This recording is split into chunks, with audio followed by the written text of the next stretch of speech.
Wham! Welcome back to part 2 of the Ohio Young Republican Special. Last time, we introduced you to some of the chapter leaders that are working to make a difference across this state. This time, we got a couple different interviews for you. First off, we've got good friend of ours and a fellow WHAM member, Jacob Underwood, host of The Jacob Underwood Show on AM 1420 The Answer.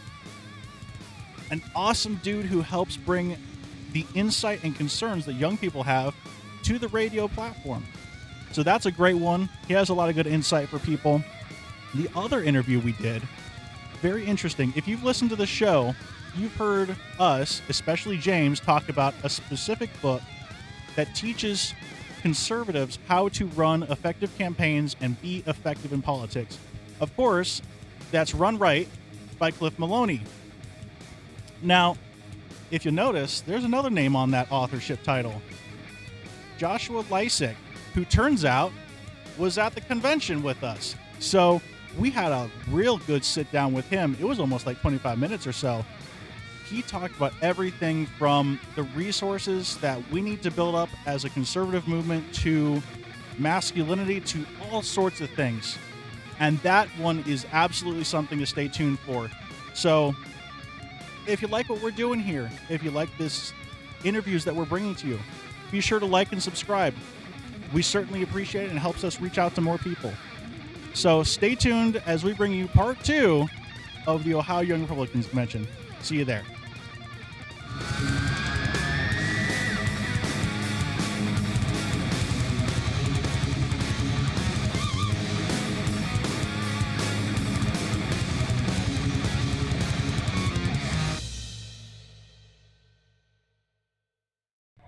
We're back with good old WHAM member Jacob Underwood, good old member of the club. Hello. How's it going, Jake? You okay How's it going? Matt, listen, here's the craziest thing. Matt's actually going to talk on this one. Am I? That's you are right now. Wow. I mean, you've spoken more just in that last 5 seconds than you have this entire time. That's true. That's true. Yeah. He's always the quiet one on the show. He's like I do the behind the scenes work. I'm the third guy. But you know I never know where I am. You're Hulk Hogan. You're the third man. Ooh. But I'll be real. Like when I go to edit the episode and stuff, and like those couple of moments where Matt's talking, it's like, oh, he's such a nice dude. No. Matt is incredible. I'm going to talk about him like he's not here. We'll get heated about stuff. Yeah. And then Matt will go and say something. He's just got that, that nice voice, yeah, tone. It's just like, okay, we're gonna relax again. We're resetting things, right? Right. Yeah, but you should hear him off here, though. That's a whole other app. I'm a very friendly person. Just don't play Minecraft with him. You'll never overcome the things that he calls you. But Jake, he is a member of the club, and he does a whole bunch of other stuff. Got a long track record in politics. Yeah. The various campaigns. Right. Bobby, you big guy with the Bobby campaign. Yeah. Uh-huh. Yeah. Currently has this radio show, which we were just on yesterday. That's right. The Jake Underwood Show, 9 to noon, AM 1420 The Answer, 102.9 FM on X, Rumble, YouTube, and sometimes live on TikTok. There you go. Yeah. It's like almost she has practice in this. Yeah. Hey, Mark, that's where you can find it. Just so you know. Kid didn't know where to find a show. Crazy. Yeah, like radio, you would think you could just look it up, or you would think turn on this little device called. Well, I asked him. I go, "Did you Google the Jake Underwood Show?" He goes, "No, I didn't." I go, "Well, that'd be JakeUnderwoodShow.com. You could do that too." The amount of people that'll ask me questions about things, and I just say, "Well, did you Google it?" Yeah. And no, I did not. No, it's easier to not Google. Oh, yeah. But yeah, I'd rather bug somebody. Yeah. Yeah. That's the best way to go about it. But yeah, you brought up the campaign, but politics and my experience. Yeah, worked with Bobby Kennedy. I was a body guy for a bit. Became an advisor. Was on the advanced team, media team. I did a lot of stuff. Yeah, did a lot of stuff with his campaign, and then that transitioned into becoming a part of Maha Action, where I was the national director of legislation. And then I was sick and tired of being on the road and being in DC. Fair enough, honestly. Yeah. And I got the chance to go home to Medina because apparently grew up in Medina County my entire life, graduated Cloverleaf High School, and didn't even know that there was a Republican Party. Voted in every election, had no idea there was a Republican Party in Medina County, which goes to show that they don't reach out to the younger people. anyways. But they do now. I think they do a better job, and you've led the way on that. But yeah, so I got a chance to get involved, did that, and that ended up with me heading back into radio, which, I mean, that was politics and radio. Those were my first two loves. I love it. I love the radio. I love media. I love everything about it, and especially when it's done right. Yeah, that's the main thing. When did that interest start for both of those? Politics. So I was in like second grade, and I would just read books about presidents. I loved it. I did. I loved it. The Seville Elementary School Library, they had this like special series of presidential books.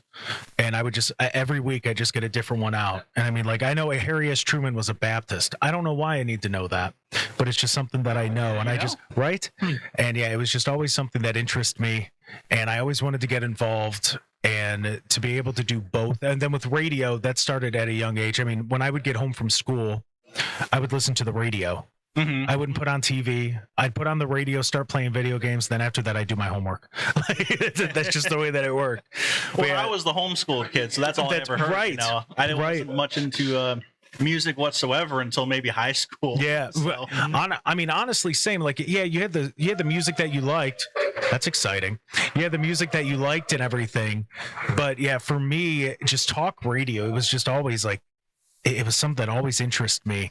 So I got a chance to work at iHeart, learn from some of the best in the area to do it. I mean, Hall of Famers I was able to learn from. And I lucked out there.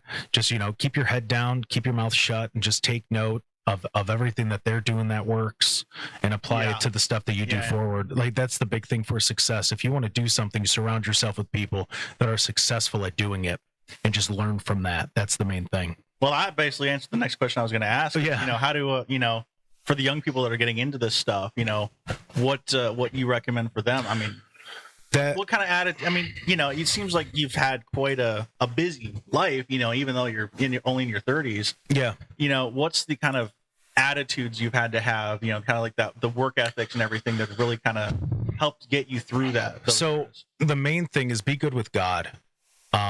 If you pray on it, you know, you're going to have the opportunities come up. That's just the way that works. Be good with God and trust in the plan that he has for you and how to do things moving forward. And just trust that. Here's the main thing. When something bad starts to happen, you could sit there, you get down on yourself, and you could be like, why me? Or you could look at it as a lesson. If you look at it as a lesson, it's a lot easier to take. So if you're looking at it and you go, okay, what can I learn from this experience? What makes me better from this failure? One, you're probably not going to repeat it the same exact way again. So that's going to make it a lot easier. And then, just apply that. And especially, I mean, with campaign stuff, I mean, working on the Kennedy campaign, I mean, we were an independent campaign, you know, and we would be in charge of the events. So what worked this time, what didn't? And his voice made it kind of difficult for sounds. And I would have to do the sound check every time. And, you know, so that, you know, just getting used to the things. I mean, the smallest detail, learn from it.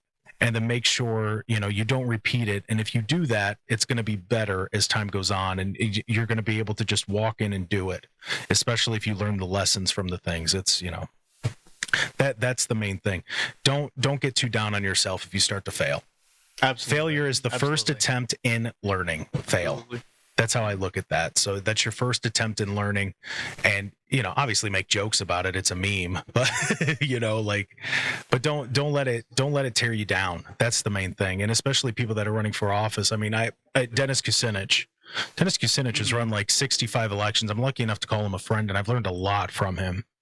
He's run like 65 elections. He's won 55 of them, but he's lost 10. Now, the last few that he's ran, he's older now, different game, but he's lost, and people want to rip into him for it. But it's like, you know, there's still knowledge there. Or like a Jim Renacci, that's another guy. Right. And James, I don't know if you talked about it, Thomas Massey, he's done some stuff with Massey, and that's a loss. But I bet I could sit there and talk to James or people that have been on campaigns that have lost and go, where did you know that it was going to turn out this way? When did you know?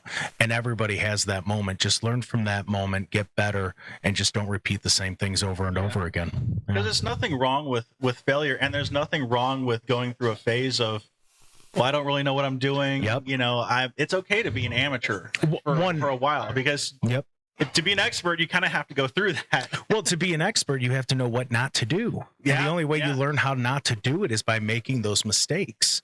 And that's the main thing. I mean, just don't let it, I call it quicksand. Don't let it become quicksand, because if you let those failures stack up and just boom, boom, boom, boom, boom, you're going to go down quick and you're going to get in your own head, and you cannot do that. Absolutely. That's the main thing. So stay out of quicksand. Absolutely. Yeah. Well, thanks, Jay. Yeah, dude. Of course. Anytime. It's fun to hang out. Doing a great job today. Yeah. Honored to be a part of Fun. WHAM. Love WHAM. Loved having you on the show. That was fun. That was a lot of fun. That was a good time. And I'm It's hearing too quick. Yeah, dude. we changed that clock up, and it just, it Well, moves those segments are so quick. short now. Yeah. I remember when we came on before, it was like, 20-minute segment. Well, yeah, it was like 20 to 22 minutes, and then luckily we got some more sponsors, so that went from like 22 to like 17 now. So it's switched it up a little bit, but always fun, doing stuff with you guys. Honored to be a part of WHAM, because you guys do it right, and let's just keep moving right along. Check out the Jake Underwood show. Yeah, 9 to noon every weekday. Yeah, that's the best way to get through my mornings. The morning slog. Well, thank you. It's like coffee. It wakes you up. Yeah, for sure. Well, thanks. Yes, sir. Thank you. All right, hello everybody. We are here with Joshua Lisec. He is the author of Run Right, which is a brand new book about how to run a right kind of election and really a campaign effectively. If you've been watching the show, James has actually been talking about it quite a bit, how it's really been helping change the way things are. And so if you really want to go into what it's about, what the goals of it are, and all that stuff.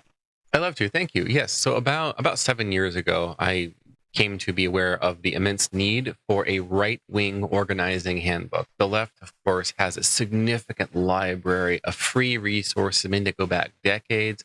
There's a Harvard professor named Dr. Marshall Gans who wrote the Organizer's Handbook called People Policy Change, I believe it is.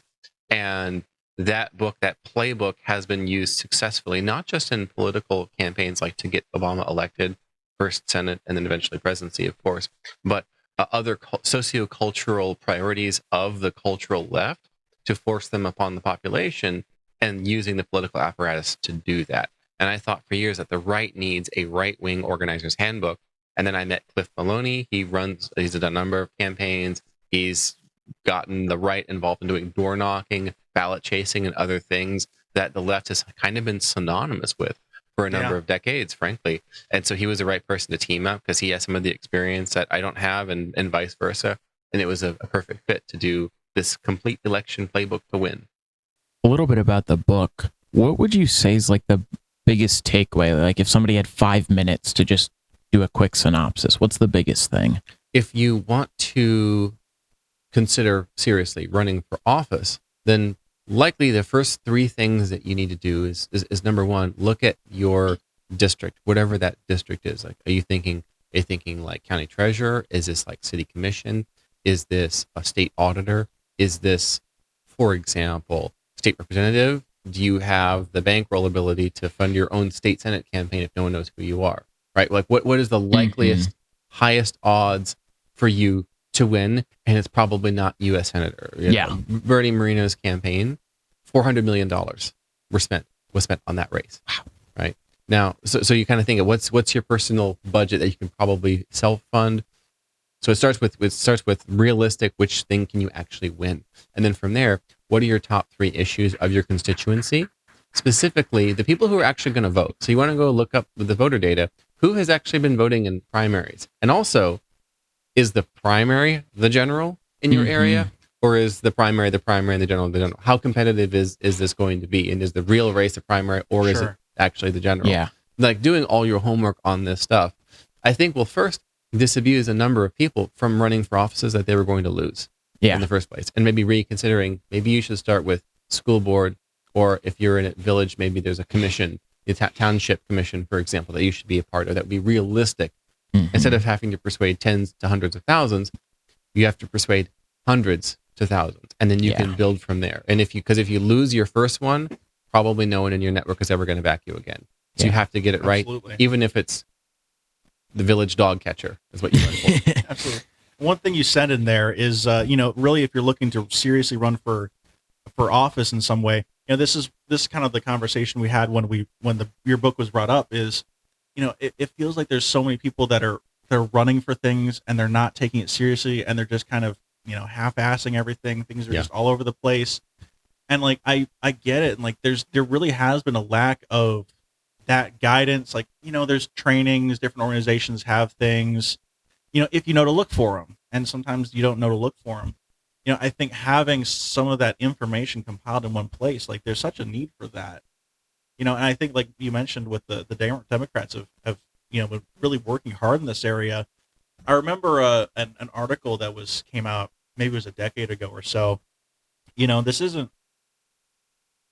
I think some of these things we knew as a Republican Party, a while ago. I mean, this article basically said it was these leftists, for a leftist audience, how they actually took a lot of the lessons from the Tea Party and adapted it towards their grassroots initiatives, and they really learned it from us. And it's like, have we forgotten some of this stuff? So I really appreciate that you've compiled a lot of this information, because we do need to take these things seriously. I see so many campaigns where it's scattered and it feels unserious, and there's so many important things to do. So I appreciate that.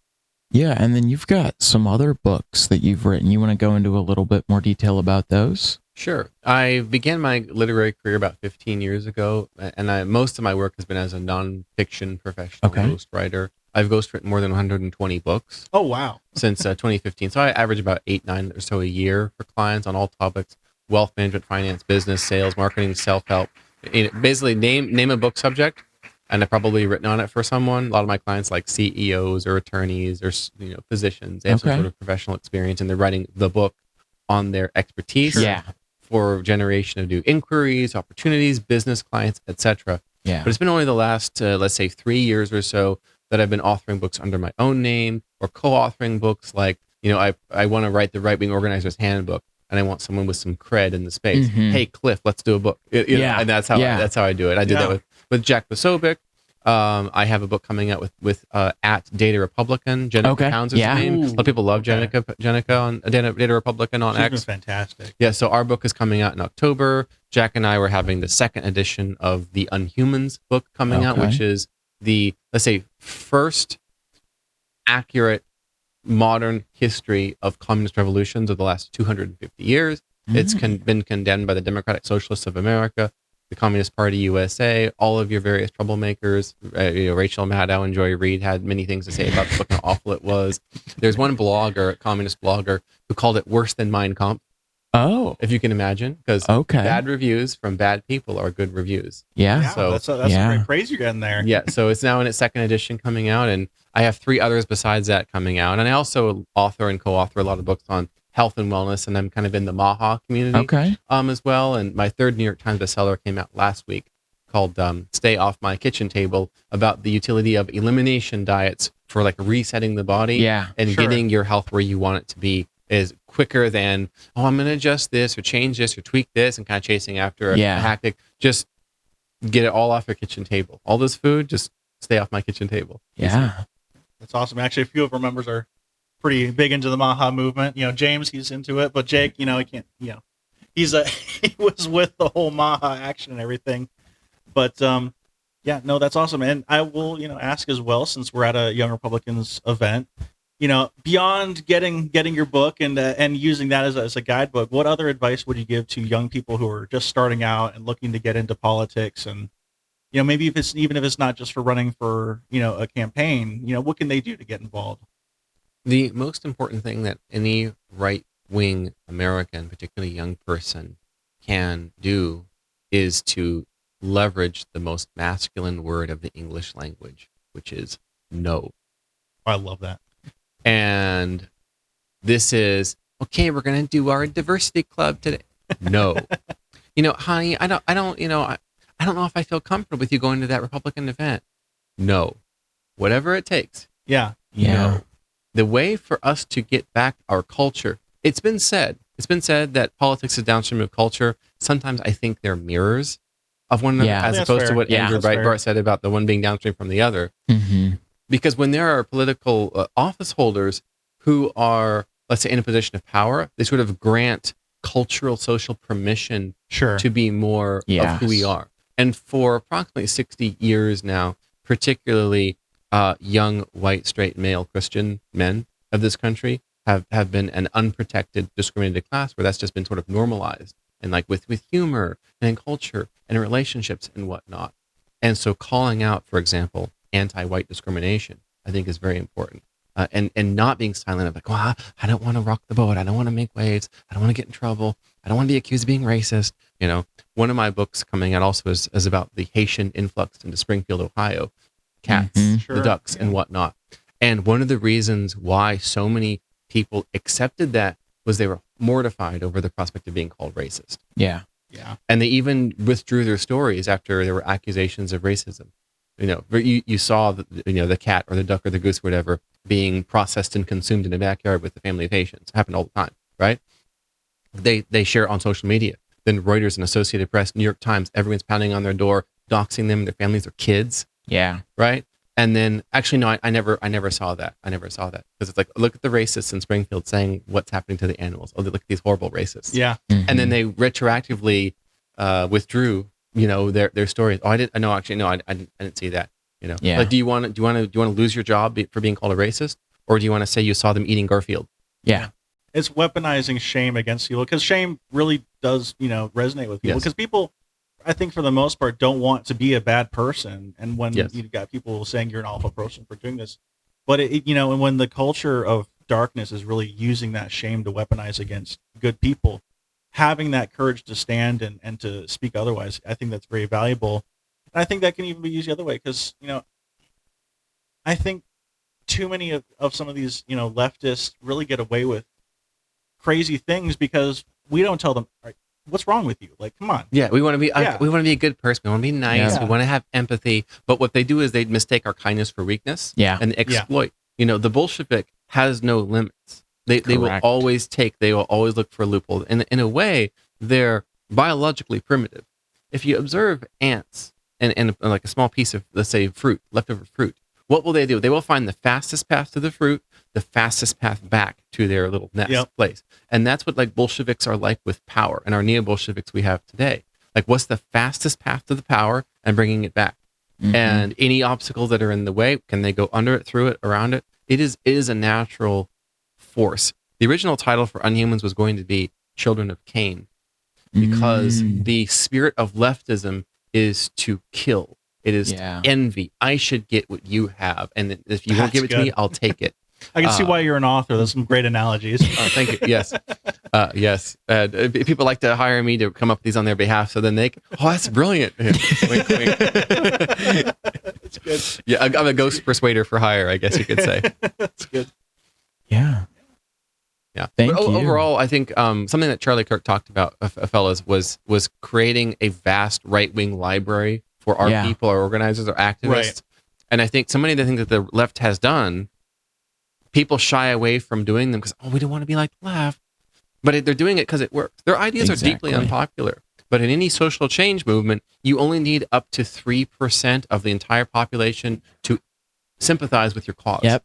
You don't even need that many to join you. You just need 3% of the population to sympathize with your cause. That's why gay marriage is legal in the United States. Yeah. That's why Ohio has one of the most anti-preborn baby abortion laws through the Constitution now in the United States. Mhm. Is they just simply organize that when it's like the ants with the sugar, they seek power to bring it back.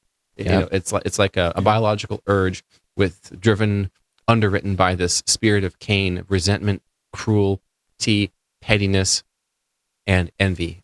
I want what you have. You should give it to me, and if you don't, I'll take Yeah. it.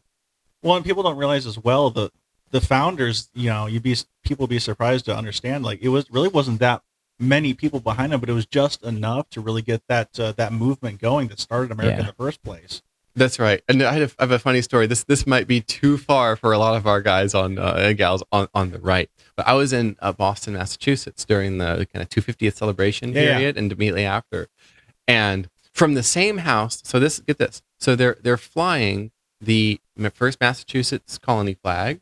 We got the USA flag, 250, They're Mhm. flying the Appeal to Heaven flag with the cedar, right? And they also have the intersectionality gay pride flag. Okay. All from the same house. All right. And so I start talking to them. Okay. You know what they think? They think the American Revolution was a left-wing uprising. I know people who think that. They have they have taken it because they're like, well, Yeah. we overthrew the traditional power structure. We use domestic violence and terrorism to terrorize the people with the tarring and the feathering and the destruction of property and the home invasions and whatnot. Like, that's what we do because it works. Oh no, oh dear. Yeah. Oh dear. That's wow. Where did you go wrong? Yeah, that's certainly one narrative. But they'd like to do this now. Yeah. One of the new things that I'm seeing, that they love language because language is how we think, and if they control how we think, they control our behaviors and they control the world. Yeah, and they're great with coming up with words that completely change the way we think about things. You know, they've always used like abortion is healthcare, abortion is a Yeah. human right. You know, it's always like it's healthcare, it's human right, whatever they like to say, women's rights. Now what they're doing is they're co-opting and they're actually using the term pro-life Yeah. as to be radically pro-abortion. Yeah. Like, we are the most pro-life state, We're says there the Massachusetts governor. You know, we're there Yes. for the life of the mother. and all Yes, that the stuff. pro-life. We value utmost the life of the mother. Yeah. And they'll say quality of life. Yeah. As Massachusetts passed. Yes, Hey. I think we've entered what you would call fifth stage feminism, fifth wave feminism. Yeah. I think fourth stage was this sort of like, women aren't real because anyone can be a woman, and if you disagree, you're a bigot. So Mhm. you know, lipstick and the wig and the dresses and whatnot.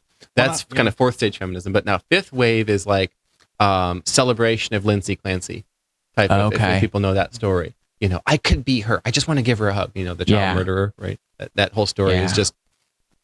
Open TikTok and search Lindsay Clancy, and you will lose all Oh, hope in Lordy. the human race. Oh no. Oh no. all hope in the human race. Yes, maybe at least for half of it, I suppose. But this is fifth wave feminism, and we have arrived. I speak about so many different things. You thought you were just going to talk about elections here, but I write so many books on everything. Like, I can kind of speak to what's happening on Yeah. every issue. We can also talk about crypto and AI, and Yeah. you know, that's the benefit of being in my profession, is like you touch so many different things. Well, because you're working with a lot of different experts in different fields and helping them, so you're seeing everything, really. Oh yes, yes. I So can only what's imagine- I can happening only in the imagine. United States today and what the future is. Yeah, the only way out is through, but we have to get through it. The kind of traditional conservative viewpoint of like, you know, let's go back and let's traditional values and pocket constitutions. You know, they are advocating literally the murder of children and Mhm. saying it's maternal rights. You know, it's post-birth abortion. Yes. Yeah. And we're talking about, you know, let's put the USA flag back into every classroom in America. It's like we're fighting completely different battles. Yeah. What Right. did Jesus say in the Gospels about the enemy? The enemy comes to steal, kill, and destroy. That is who our enemy is. The Mhm. Democratic Party is been subverted and completely captured and occupied by the enemy with a capital E. Yeah. And I've used my platform and the books and whatnot to try to get that across to more and more people, that this is truly a war, and in war there are casualties like Charlie Kirk. Yeah. I mean, when people ask me my my political philosophy or background, you know, I usually won't say conservative. I'll say I'm something more along the lines of a radical constitutionalist. Because I mean, the way I like to see it is a conservative, someone that really likes to keep things the way they are, or Yeah. keep things at a certain standard. Stay off my lawn. You know, the liberals more like, okay, you know, things are good, but we could probably do some improvements, and there's, you know, room Yeah. for liberals on all sides of, you know, political divides. You know, you have the progressives where they have that long time frame Mhm. where they've got this end goal that they're going to work 100 years to get towards, and they're maybe like Yeah. just on the fringe of the Overton window. But you know, you need those radicals who are outside of the Overton window, and the Overton window's shifted so far left that, you know, even the Republican Party nowadays is far left of, you know, Yeah. what it was, you know, Yeah. decades, centuries ago, you know, and things like that. You need people outside of it to be able to say, hey, there's this other place, and maybe you're going to always be disappointed as a radical because you're never going to get exactly that point, but you start to shift that window back. Mhm. You need to be outside of it to start to shift it. So I think that is important, and being able to stand up for values, even if they're not popular, is what that really is. And that's like what you said. You know, you don't even need to just be you know, running for a campaign or involved with a party to, you know, make a difference. It's just saying no Yes. to things that are bad. And I think that's a fantastic way to put it. Yeah. And that's really important to remember. And every single person is capable of that in whatever position. They're a college student, they're an intern. But the thing is, you have to be willing to accept what the consequences are. Like, can you underwrite your no, I'm not doing that. And for men across the country, this is something that Charlie did lament after the 2022 election in Arizona with the disappointments there for U.S. Senate and the state governor. He was very disappointed, as were many, that Republican men did not show up in as near the numbers as was needed in terms of volunteering, in terms of fundraising and donating, in terms of the primary election, in terms of the general. They just stayed home. There's a saying that a man is only as conservative as his wife allows him to be. And that is where we are in this country, unfortunately. And so what Charlie was pointing is like, these like conservative men are afraid of their wives. Yeah. And that is a problem nationwide that's happening. I might actually do a book on this. This is a severe problem. That'd be a fun one. Severe problem. It'd be a fun read. Well, if I say no, she'll divorce me. And it's like, so what's your dignity worth as a human being? Yeah. Oh, well, okay. When you put it like that. Yeah. Yes. I ghostwrite about a lot of divorce books for attorneys across the United States. So, and this, by the way, is what's happening is, as a Chicagoland attorney said in October 2024, the number one cause for divorce in 2024 was liberal wives divorcing their conservative husbands for wanting to vote for Trump. Wow. Number one, in Chicagoland. That's sad, but I can see it. Yeah. I can see it. There was a great radicalization that happened in 2020 to 2021, where a lot of like conservative leaning women ended up, let's say, coalescing into like a lot of online groups via Facebook or Instagram, TikTok, what have you. And the most radical opinion won out from that. And so it's, you wear the mask, you get the shot, you vote for the Democrat, you riot after Roe versus Wade is repealed. And I saw it in my own network, sweeping through. Divorces happened like dominoes, one after the next. It was really something. And this is happening nationwide. And the more we talk about and acknowledge that these things are happening, and number one, we can say no when we can. And if our no is met with no, well, then we simply say, okay, and then do what must be done. Yeah. Yeah. And it's hard, but it's really what I've found, because I was a college student through COVID and everything. I ran a Turning Point chapter, and we were really the only organization that really stood up against the mandates and everything. Yeah. It's hard to get started, but once you start doing it and it's a skill you practice. Yes. And you start doing it more and more, it becomes easier over time. And it really does. So, that's something I would certainly tell people is, it's scary, but it's only scary for a time until you realize, oh, some of these people that are doing this, they're pretty cowardly, I've come to find. Yeah. They think that they're the majority because the majority of us who are good and normal people have been silent. Correct. And we need to show up, and frankly, we need to stop being afraid of women.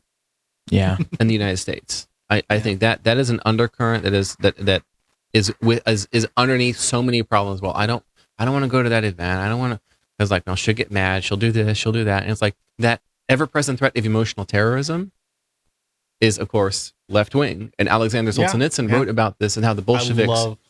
This is how the Bolsheviks moved so quickly through the cities of Russia, is they would terrorize a couple of the different families.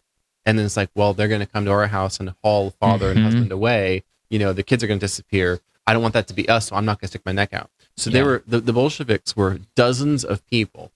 At one point, it was only 1,000 people, and they wiped the Russian Empire because they made everyone afraid of them. Yeah. And remember, that's power. What did leftists do? Well, how do I get power? I terrorize. I destroy. I cause people to fear. I cause them to hold back and be silent. But Alexander Solzhenitsyn also wrote that one of the most courageous things that you can do is be willing to tell the truth. And so what I try to do through my books and through the ghostwriting and the clients I take on is to tell the truth in their industry or space. If it's about finance, or it's about artificial intelligence regulations, or it's about flock cameras, or whatever I'm writing about on behalf of myself or a co-author or a ghostwriter, is what is the truth of the matter that makes a lot of people really uncomfortable who don't want the truth to be known. And you'll find when you do, you'll realize there's actually a few people that are feeling the same way, but haven't had that courage to step up yet. And they'll, and they see things like that, and they'll take that courage. And if you have not read, Road to Serfdom. Road to Serfdom's a good book. It's a good one. True, it is. Live Not by Lies by Alexander Solzhenitsyn. Very quick read. As soon as you're done watching this video, read that. That is one of the most powerful things you can read. That's your homework. And then go read Run Right. And then read that, yes. Yeah. Yeah. Well, Joshua, thank you so much. Very Actually, very Insightful fascinating. Yeah. conversation. Thank you. My pleasure. Anytime I talk, I don't know exactly what's going to come up because we can go in any direction, and I can always say, I wrote a book on this. I wrote a book on this. Right. I'm flexing just a little bit, but one of my clients said I have an earned arrogance about me. Oh yeah, definitely. I'd say it's pretty earned with the content you've mentioned. So Yeah. well, thank you so much. Thank I you. appreciate this. My pleasure. Thank you, Yeah, gentlemen. thank you.